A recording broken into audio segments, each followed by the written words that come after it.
অভিনেত্রী শাওনের বিরুদ্ধে গ্রেপ্তারি পরোয়ানা জারি। সৎমা নিশি ইসলামের করা মামলায় অভিনেত্রী ও গায়িকা মেহের আফরোজ শাওনের বিরুদ্ধে গ্রেপ্তারি পরোয়ানা জারি করেছে আদালত।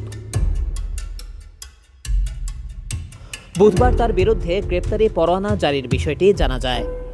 এর আগে মঙ্গলবার ঢাকা মহানগর প্রথম অতিরিক্ত চিফ মেট্রোপলিটন ম্যাজিস্ট্রেট আদালত এ আদেশ দেন। বাবা ইঞ্জিনিয়ার মোহাম্মদ আলী ও সৎ মা নিশি ইসলামকে শারীরিক নির্যাতনের অভিযোগে শাওনের বিরুদ্ধে মামলা করা হয়েছে। মামলায় সাবেক ডিবি প্রধান মোহাম্মদ হারুনুর রশিদ সহ ১২ জন আসামি রয়েছেন। এ মামলায় মঙ্গলবার আদালতে হাজির হয়ে বাড্ডা থানার ২ পুলিশ সদস্য অভিযোগ স্বীকার করে বলেন, বাড্ডা থানার তৎকালীন ওসির নির্দেশে তারা বাদী নিশি ইসলামকে আটক ও নির্যাতনে অংশ নেন। তবে এদিন শাওন ও সাবেক ডিবি প্রধান হারুন সহ বাকি আসামিরা হাজির না হওয়ায় আদালত তাদের বিরুদ্ধে গ্রেপ্তারি পরোয়ানা জারি করেন। আদালতের এমন আদেশে সন্তুষ্টি প্রকাশ করে মামলার বাদী নিশি ইসলাম বলেন, আমরা চাই আসামিদের শাস্তি হোক। শাওন এই মামলায় অনেক প্রভাব বিস্তার করেছে, সে আমাদের মারধর করেছে।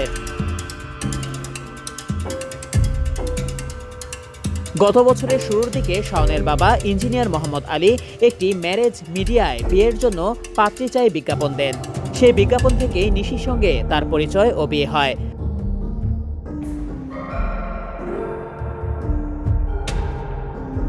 অভিযোগ রয়েছে, এ ঘটনা জানার পর বাবার উপর শারীরিক ও মানসিক নির্যাতন চালান শাওন। পাশাপাশি আওয়ামী লীগের রাজনীতির সঙ্গে যুক্ত থাকায় সেই প্রভাব খাটিয়ে সৎমা নিশিকে ৬ মাস জেলে খাটান।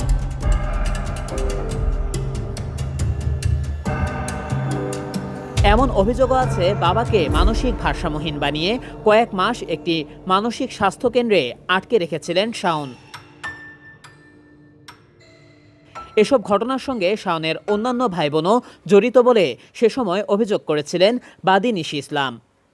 জুনায়েদ আহমেদ সৈকত, নিউজ ডেস্ক, এসআর বাংলা খবর।